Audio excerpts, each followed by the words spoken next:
We're right in the thick of awards season, right? But none of them has the category that I've been waiting for, and that is best performance by a fugitive who faked his own death and got caught anyway. And man, do I have a nominee for you tonight. This guy, his real name, being a relative term, real, is Nicholas Rossi. And Rossi appeared via videotape today, or video, in a Utah courtroom on a rape charge that went back all the way to 2008. He was wearing an oxygen mask, and he insisted that his name is Arthur Knight. He gave a fake birth date, and he spoke in an English accent, a very posh English accent, that was so thick, the judge and the court clerk could hardly understand him. Listen. My name is Arthur Knight Brown. My date of birth is 22nd of the 11th, 1986. Okay, I think we're having a problem with understanding who this person is.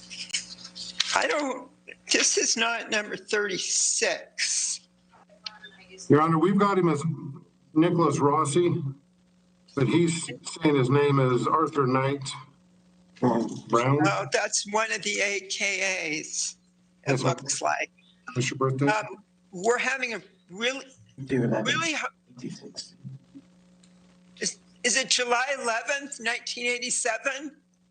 No, my lady, it's 22nd of November, 1986.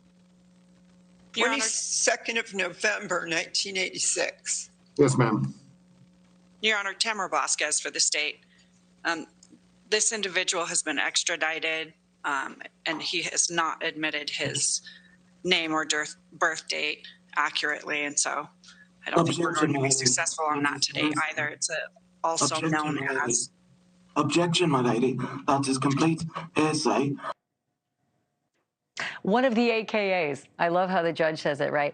But he says milady.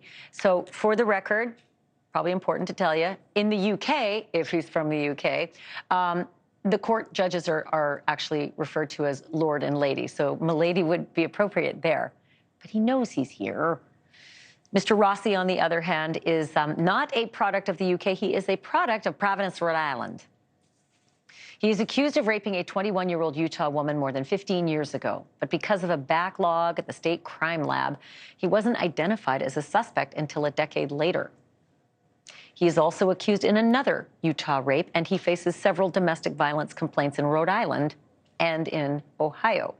And before he could face justice, in 2019, he fled to Ireland and then to England, where he faked his own death by posting an obituary in the local paper.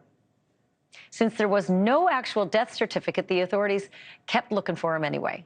But by then, he'd assumed the guise of an Irish orphan named Arthur Brown, and he spoke in a thick Irish brogue.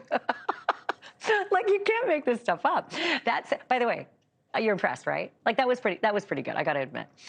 The same year, the story goes on. He meets and he marries a woman in Bristol, England, named Miranda Knight. And very conveniently, he took her name, becoming Arthur Knight. The couple ended up moving to Glasgow, Scotland, where Rossi claimed to be a university professor and suddenly began speaking with a thick English accent. And that is when things began to go south for Arthur Knight. In December of 2021, he was being treated for COVID in a Glasgow hospital when the staff saw something hinky. They recognized tattoos from a police bulletin about Nicholas Rossi, and they fingerprinted him, and they called the police, and he was arrested. And now 5 months later, while awaiting extradition back to Utah, Rossi actually appeared with his wife on Dan Abrams' show on this network, denying that he was the rape suspect that the American police were looking for, and denying that he had those tattoos that gave him away. So Natch, Dan, asked him to lift up his sleeves on the air, live. Mwah. Watch. I want to ask you, Arthur, if you would show us your arms, because that could easily sort of.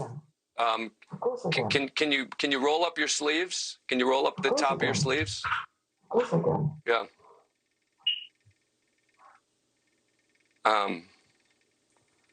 And Go ahead. I think it would look, and again, it's hard to tell from here. A little further up here, a little bit. Okay, for now, Rossi is being held without bail, pending a detention hearing later this month. He faces 5 years to life if he's convicted, and oh, you can bet we are going to continue to follow this tale. Thank you for watching. Go to newsnationnow.com to find NewsNation on your television provider, and don't forget to click the red subscribe button below to get more of NewsNation's fact-driven, unbiased coverage.